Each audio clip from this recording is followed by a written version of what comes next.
Serbuk gatal Abu Nawas membuat fatal.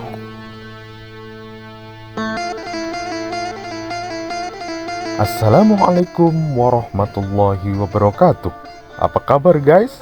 Semoga baik-baik saja, dalam keadaan sehat walafiat, dan tetap dalam perlindungan Allah Subhanahu wa Ta'ala. Dikisahkan ada salah satu prajurit istana, sebut saja namanya adalah Abu Gosok. Abu Gosok ini sangat tergoda dengan kecantikan permaisuri raja. Kebetulan dia bertugas sebagai pengawal permaisuri raja kemanapun sang permaisuri pergi. Abu Gosok senantiasa mengawal permaisuri. Karena seringnya bersama permaisuri, maka timbullah rasa cinta pada diri Abu Gosok. Witing tresno jalaran soko kulino, kata orang Inggris. Tapi ia sadar siapalah dirinya ini. Apalagi kalau dirinya sampai ketahuan jatuh cinta pada permaisuri, dia bisa dihukum mati. Tapi ia sangat terobsesi kepada permaisuri. Dia mau melakukan apapun demi permaisuri. Dan suatu hari Abu Gosok mendatangi rumah Abu Nawas untuk minta permasalahannya diselesaikan. Karena dia orang yang paling dekat dengan keluarga Baginda Raja. Dengan akalnya yang cerdik, Abu Gosok yakin Abu Nawas bisa memberikan solusi atas permasalahannya ini. "Kamu gila, Abu Gosok. Kamu bisa dihukum mati oleh Baginda Raja," tutur Abu Nawas mencoba memperingatkan Abu Gosok. "Iya, saya tahu Abu Nawas. Maka dari itu saya ingin kamu memberikan solusi dari permasalahan saya. Saya hanya ingin mencium tangannya saja tanpa menjalin hubungan yang lebih dalam. Itu aja kok. Please bantulah gue, Abu Nawas. Saya akan membayar kamu 100 dinar. Rayuan Abu Gosok kepada Abu Nawas. Abu Nawas pun terdiam dan berkata, tapi janji ya, hanya sekedar mencium tangannya saja, tidak boleh lebih," ucap Abu Nawas mewanti-wanti kepada Abu Gosok. "Iya Abu Nawas, saya janji," balas Abu Gosok mencoba meyakinkan. "Baiklah, kalau begitu mana 100 koin emas yang kau janjikan kepadaku?" tanya Abu Nawas. "Oh ya nanti dong, kalau rencanamu sudah berhasil, baru aku akan membayarmu," ujar Abu Gosok. Keduanya pun sepakat. Lalu Abu Nawas membuatkan sebuah ramuan serbuk gatal untuk melancarkan aksinya. Setelah ramuan serbuk gatalnya sudah jadi, Abu Nawas memberikannya kepada Tuan Abu Gosok.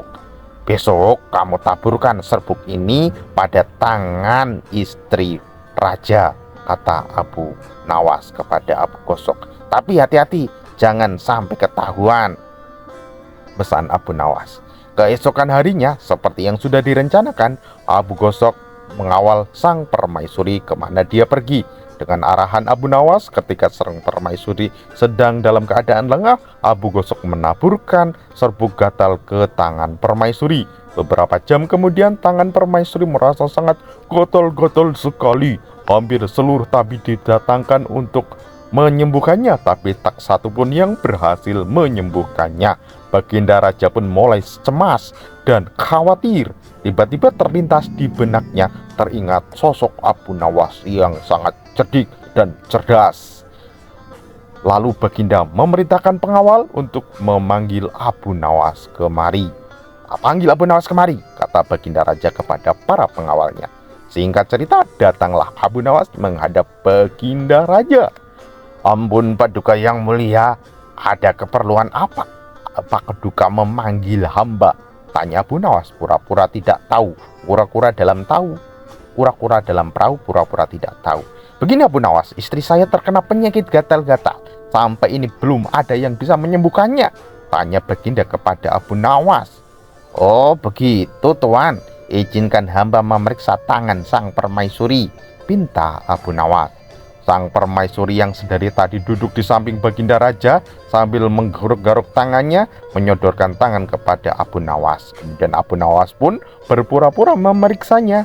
Setelah beberapa menit kemudian, Abu Nawas berkata kepada Paduka Raja, Oh, gini sang paduka, gatal yang dialami oleh permaisuri ini terbilang sangat aneh. Sebab hanya ludah abu gosok yang mengandung bakteri yang bisa melawan penyakit gatal yang ada di tangan permaisuri.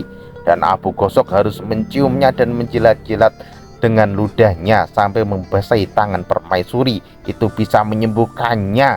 Jelas Abu Nawas kepada Baginda Raja. Akhirnya Baginda Raja menyuruh Abu Gosok untuk menjilatinya, dan beberapa lama sampai ludahnya membasahi bagian tangan permaisuri yang terkena penyakit gatal tersebut. Tapi benar saja, tidak lama kemudian sakit gatal yang diderita sang permaisuri segera hilang seketika. Permaisuri pun sembuh dari sakit gatalnya berkat ludah Abu Gosok. Kini keinginan Abu Gosok akhirnya terpenuhi sudah. Keesokan harinya Abu Nawas menagih 100 koin emas yang sudah dijanjikan oleh Abu Gosok. Namun Abu Gosok malah menolaknya dan malah tertawa. Hahaha, Abu Nawas, itu aku hanya bercanda saja denganmu. Kamu pun tidak berani membocorkan masalah ini, karena kalau sampai kamu membocorkan nilai citra kamu dan kerahasiaan kamu juga akan saya bocorkan kepada Baginda Raja. Dalam hati Abu Nawas berkata, tunggu saja kamu, Abu Gosok. Saya telah dibohongi oleh kamu. Kamu mau mempermainanku, aku pun akan mempermainan kamu.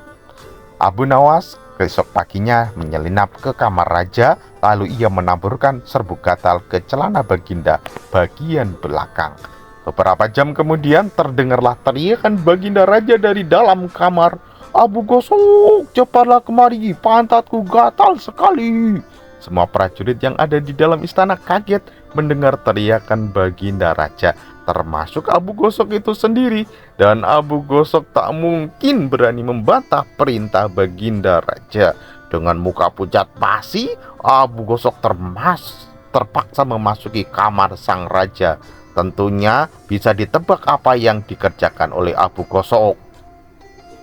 Sementara itu Abu Nawas tertawa terpingkal-pingkal melihat tingkah Abu Gosok saat keluar dari kamar Baginda Raja. Terlepas apakah cerita ini adalah cerita fiksi atau kenyataan, karena hikmah adalah barang hilangnya orang iman, sudah sepatutnya kita mengambil hikmah dari pelajaran yang dialami oleh Abu Gosok dan Abu Nawas, bahwasanya kita harus menetapi janjinya kepada teman, kepada siapa saja yang sudah kita berikan janjinya. Oke, terima kasih. Assalamualaikum warahmatullahi wabarakatuh. Sampai jumpa pada cerita berikutnya. Oh iya, masih ada kisah selanjutnya. Bonus. Mau bonus nggak? Oke, bonus ya. Bonus Ramadan. Kisah selanjutnya adalah kisah tentang apa ya? Adalah kisah tentang Abu Nawas. Abu Nawas ada-ada saja tingkahnya. Demi mendapatkan keberkahan dari orang alim, ia sampai sempat akan diparahi oleh Baginda Raja. Kisah ini berawal ketika ada seorang alim yang pergi dari tanah suci. Kedatangannya disambut oleh Baginda Raja dan seluruh rakyatnya. Abu Nawas yang kala itu juga berada di sana, langsung menyambut orang alim tersebut dan mencium tangannya.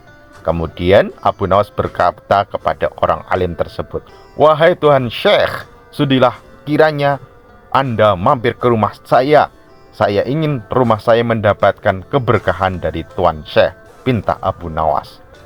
Orang alim yang terkenal ramah ini kemudian menyanggupi permintaan Abu Nawas. Baiklah Tuan, insya Allah besok saya akan datang ke rumahmu, balas Tuan alim tersebut. Dan singkat cerita, pada keesokan harinya ia mendatangi rumah Abu Nawas beserta Baginda Raja dan prajurit-prajurit serta menteri istana. "Assalamualaikum." Namun tidak ada jawaban sama sekali dari dalam rumah Abu Nawas. Kosong ya, kemana orangnya?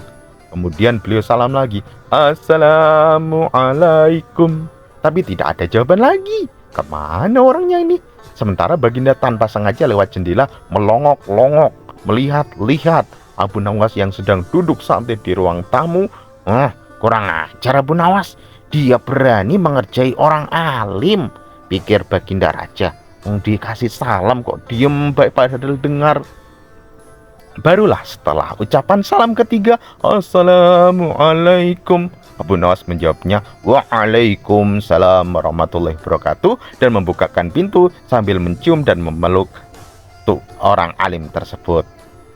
Raja langsung menghardiknya, kamu kurang ajar Abu Nawas, kamu bercanda jangan keterlaluan. Aku tahu kamu dari tadi sebenarnya mendengar ucapan salam dari Syekh ini kan? Tapi sengaja kamu tidak menjawabnya, bentak sang raja kepada Abu Nawas. Saya tidak bercanda, wahai Paduka, jawab Abu Nawas. Lalu kenapa kamu tidak membuka pintunya dan menjawab salam? Tanya Baginda kembali. Begini Paduka yang mulia, bukankah salam adalah suatu doa dan rahmat yang diberikan untuk kepada orang yang disalami? Saya ingin didoakan bukan hanya sekali, sampai saya didoakan sampai 3 kali. Jadi seperti itu saya tidak menjawabnya hingga jawaban salam 3 kali. Alasan Abu Nawas itu pintar juga. Dia ingin didoakan orang alim sebanyak 3 kali.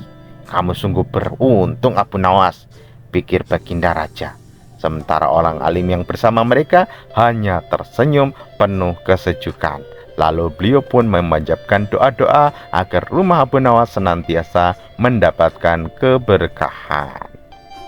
Raja pun merasa iri kepada Abu Nawas, namun kagum dengan kecerdikannya.